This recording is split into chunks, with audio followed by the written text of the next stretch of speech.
गायकवाड शहर महानगरपालिकेचे उपायुक्त वैभव साबळे यांना आमच्या तक्रारीच्या अनुषंगानं 7 लाख रुपयाच्या लाचेची मागणी केल्यामुळे अटक झालेली आहे. त्यांच्यावर कारवाईसुद्धा झालेली आहे. पण मूळ मुद्दा असा आहे की ज्या कामासाठी त्यांनी लाच मागितली ते काम शुभम गुप्ता यांच्याकडे काम पेंडिंग होतं.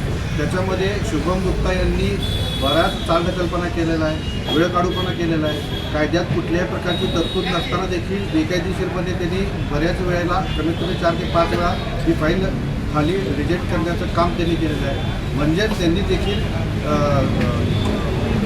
लाचलुचपत प्रतिबंधक कायद्यात कलम 7 प्रमाणे ते देखील याच्यामध्ये दोषी आहेत. म्हणून आज रितसर आम्ही अँटी करप्शन ब्युरोकडं त्यांना देखील सहआरोपी करा म्हणून मागणी केलेली आहे. आमच्या मागणीची दखल घेऊन त्यांना जर सहआरोपी नाही केलं तर लवकरच आम्ही हायकोर्टमध्ये या संदर्भात क्रिमिनल रिट पिटिशन दाखल करणार आहोत. याची नोंद संबंधित लाचलुचपत विभागाने घ्यावी अशी आमची विनंती. कारवाईच्या अनुषंगानं काय तुम्हाला आवाहन करायचं आहे तुमच्या फिल्टर लॉबीला किंवा अधिकाऱ्यांना?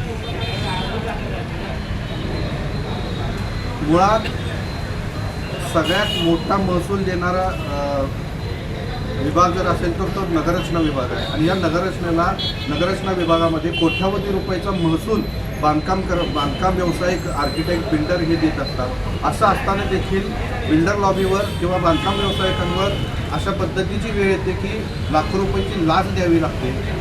कोट्यावधी रुपयाचा निधी फंड महापालिका तिजोरीत येत असताना देखील अशा पद्धतीचं लाचखोरीपणा ही वाढलेली आहे. याला कुठेतरी कारणीभूत आपल्याच बिल्डर लोकांची किंवा बांधकाम व्यावसायिकांमध्ये काही लोक नक्कीच आहेत. कारण या सगळ्या गोष्टीची सवय महापालिका प्रशासन असू दे किंवा अन्य कोणतेही प्रशासन असू दे, याला कुठेतरी सवय ह्या आपल्याच काही लोकांनी लावलेली आहे. मुळात आपण जर कायदेशीर प्रक्रिया पार पाडून बांधकाम परमिशन मागत असेल आणि बांधकाम परमिशन देण्यासाठी जर महापालिका प्रशासन टाळाटाळ करत असेल तर आपण इथून पुढे येणाऱ्या काळामध्ये संघटितपणे चांगला लढा देऊ आणि ज्या गोष्टी कायदेशीर आहेत त्या त्यांना करण्यास भाग पाडू असं मी आव्हान या सर्व बिल्डर लॉबीला आणि बांधकाम व्यावसायिकांना करतो.